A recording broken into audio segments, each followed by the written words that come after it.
Muy buenos días, queridos amigos, hermanos y oyentes de este canal.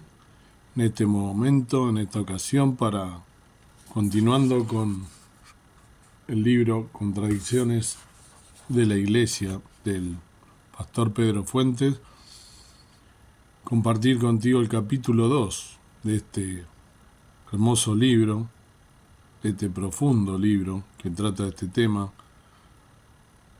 tan actual y siempre tan candente, ¿no? Institucionalidad, sí o no, se titula. Mientras transitábamos la pandemia del COVID-19, todos participábamos mucho de los famosos encuentros virtuales. ¿Quién no recuerda eso, no? Ese momento tan difícil, ¿no? En ese tiempo, escuché en un canal de YouTube una charla que dio Toni Bodego, un catalán de gran profundidad en su pensamiento y de tremenda sencillez para expresarlo.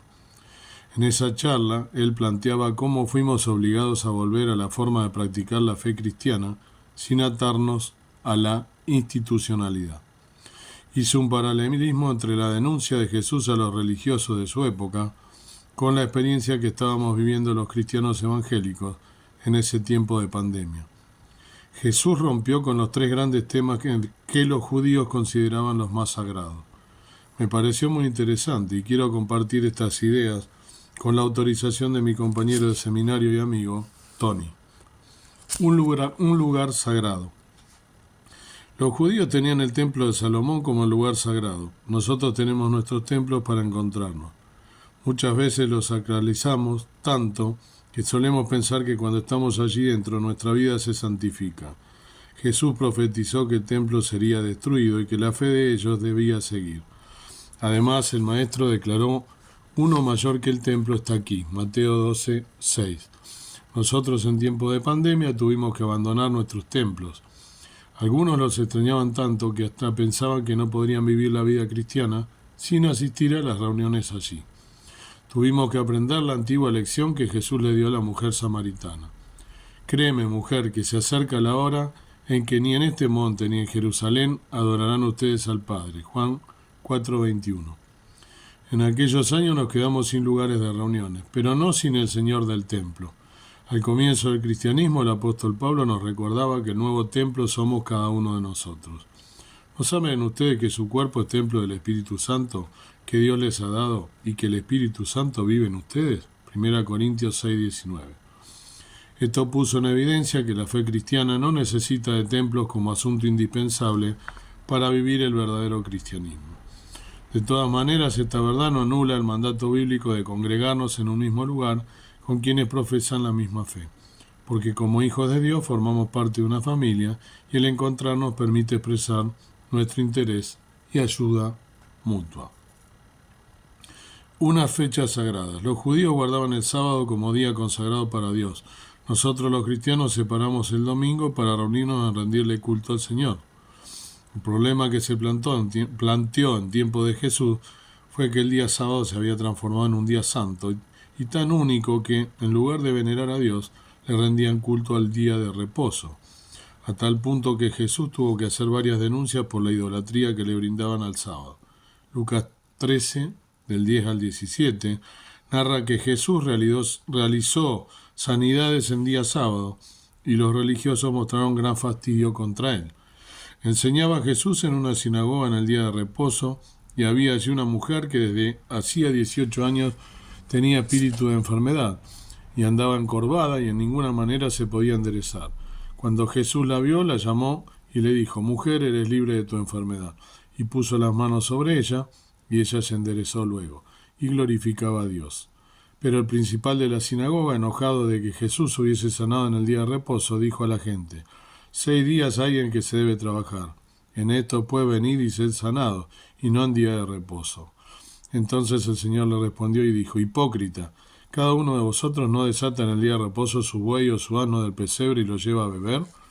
Y a esta hija de Abraham del pesebre, esta hija de Abraham que Satanás había atado 18 años, ¿no se le debía desatar esta levadura en el día de reposo? Al decir él estas cosas se avergonzaban todos sus adversarios, pero todo el pueblo se regocijaba por todas las cosas gloriosas hechas por él. En el apartado que siempre pone al costado de cada hoja dice: la fe cristiana no necesita de templos como asunto indispensable para vivir el verdadero cristianismo, algo que yo había leído. Este relato nos muestra cómo los líderes religiosos veían más importante guardar las reglas sabáticas que velar por el bienestar de la gente. Para Jesús, la compasión al prójimo y el hacer bien a las personas estaba por encima del cumplimiento de las leyes ceremoniales. En otra ocasión, les recordó: el sábado se hizo para el hombre y no el hombre para el sábado, añadió. Así que el Hijo del Hombre es Señor incluso del sábado. Marcos 2, del 27 al 28. Nosotros, en pandemia, nos quedamos sin día domingo, que es nuestro día especial para reunirnos. Los encuentros virtuales podían ser cualquier día de la semana y no necesariamente el domingo. ¿Cuánto nos costó entender que el domingo no es un día santificado al Señor, sino que todos los días deben serlo? Debiéramos recordar siempre la gran lección del Maestro, especialmente después de la pandemia. Quiero que tengan compasión, no que ofrezcan sacrificios. Pues el Hijo del Hombre es Señor incluso del día del descanso. Mateo 12, del 7 al 8. Esto nos recordó que la fe cristiana no necesita días especiales para adorar.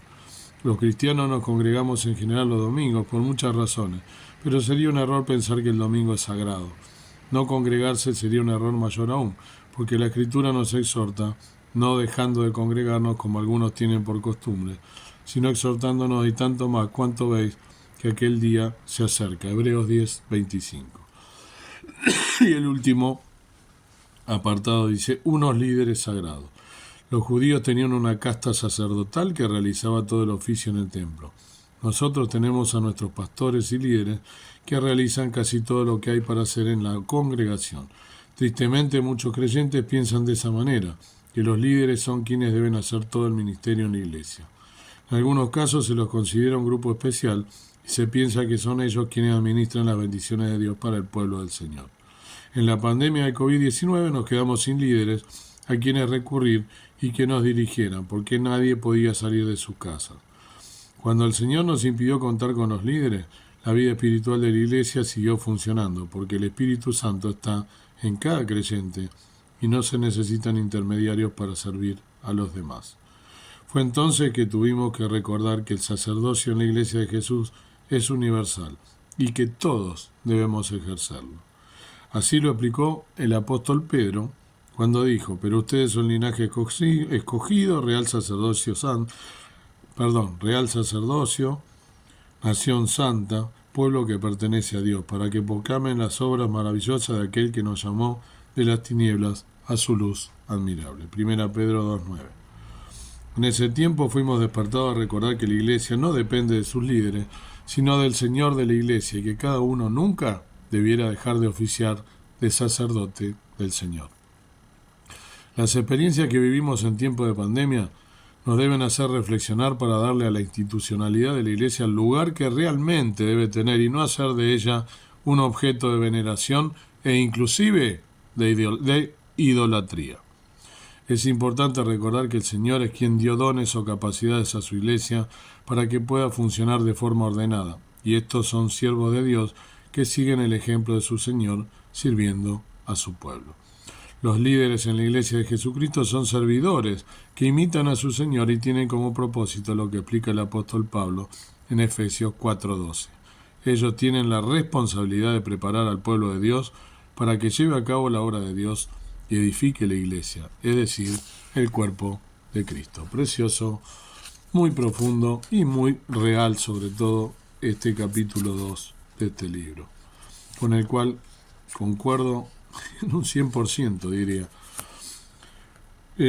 La parte del lugar sagrado, ya lo hemos hablado aquí, ¿no? Que no hace falta un templo para ejercer, si bien como dice el hermano, y estoy completamente de acuerdo, la Biblia ordena que debemos congregarnos, pero Dios por algo permitió que se destruyeran los templos, porque cuando uno piensa que Dios solamente habita en ti en templos, recordemos que ya hicimos un análisis y una meditación aquí, hay un montón, ¿no? En varios lugares, no solo yo, que dicen claramente la palabra de Dios: Dios no habita en templos hechos de mano. Y lamentablemente hay muchas congregaciones que no dejan de estar solamente en ese templo y ni siquiera salen a evangelizar, que es lo grave. que solamente piensan que el Señor Jesús está allí y se encierran dentro de esa congregación y se convierten en sumamente religiosos, que asisten al culto solamente allí y ni siquiera leen la Biblia en la semana, y si lo hacen livianamente y piensan que el domingo es sagrado, como decía acá también, como tienen los judíos el sábado, los cristianos evangélicos el domingo, y en ningún lugar de la Biblia dice que hay que hacerlo un día domingo. Todos los días nosotros debemos tener devoción por Dios y estudiar su palabra. Si bien hay un día en que por algunas razones no se congrega la mayoría o todas las iglesias evangélicas, pero eso no significa que nosotros debamos tenerlo como algo dogmático. Ese es el problema de todas estas cosas, que uno se acostumbra y que lamentablemente los pastores mismos agarran y hacen las cosas tan de una manera tan religiosa y dogmática que en realidad es un error. Y ni hablar que aquellos miembros que tienen a los pastores como si fueran realmente los únicos que pueden llevar la palabra y los únicos que están en un lugar. La palabra dice que los pastores, sí, por supuesto, son los encargados de administrar la palabra, pero no significa que no sean personas, seres humanos, que también tienen errores y que no hay que de ninguna manera santificar ni envenenar más de lo que corresponde a los líderes. Hay muchas personas que tienen líderes, sobre todo aquellos líderes que ya no están, que han dicho cosas que inclusive son erróneas a la luz de la palabra de Dios y las tienen como dogmas, y eso es lo peligroso de estar venerando a los seres humanos. Todo en su justa medida y todo de acuerdo a la palabra de Dios. Lo que está basado en la palabra de Dios corresponde, lo que no corresponde absolutamente para nadie. Debemos ser nosotros críticos y lo suficientemente entregados a Dios para pedirle que Él sea quien nos llene del Espíritu Santo y nos llene de su palabra, pidiendo en oración con humildad, y de esa manera vamos a poder ser críticos y saber lo que está bien y lo que está mal de acuerdo a la palabra de Dios. Amado Dios, amado Padre, gracias por este día, gracias por esta palabra, gracias por este libro, gracias porque nos transmite algunas cuestiones que muchos quizá no las acepten, pero que son reales y que suceden en el seno de las instituciones, cuando los dogmas y las institucionalidades humanas traspasan la palabra de Dios.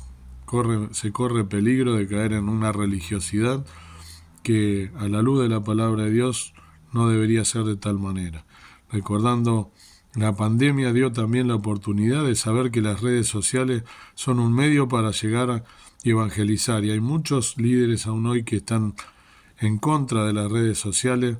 Sabemos que el enemigo es quien maneja las redes, pero también Dios es quien vence al enemigo en todo momento, y es un arma para llegar a muchas almas para que conozcan el Evangelio, para que se cumpla el número de los redimidos y tú puedas venir a buscarnos como dice tu palabra. Todo lo que podamos hacer, que podamos hacerlo en santidad, en obediencia y en humildad a los pies de la cruz de Cristo, que es la que debemos seguir, al Señor de la Iglesia, y no es la Iglesia del Señor, sino el Señor de la Iglesia quien debe enseñorearse de estar a la cabeza de la Iglesia. Gracias por todo, te pido que podamos seguir analizando este libro de este hermano que me permitió compartirlo, que sea de bendición para todos aquellos que lo oyen, que lo escuchen con atención y también con humildad y con autocrítica, para que podamos edificarnos los unos a los otros, para que podamos poner de nuestra parte todo lo mejor para servirte, para adorarte y para sobre todas las cosas entregarte aquellas cosas que están mal. Lo pedimos y rogamos con acción de gracia en el nombre precioso de Cristo nuestro amado Salvador. Amén. Que el Señor te bendiga y que puedas meditar en este capítulo de este libro, pidiéndole a Dios la guía, por supuesto, como siempre lo hacemos.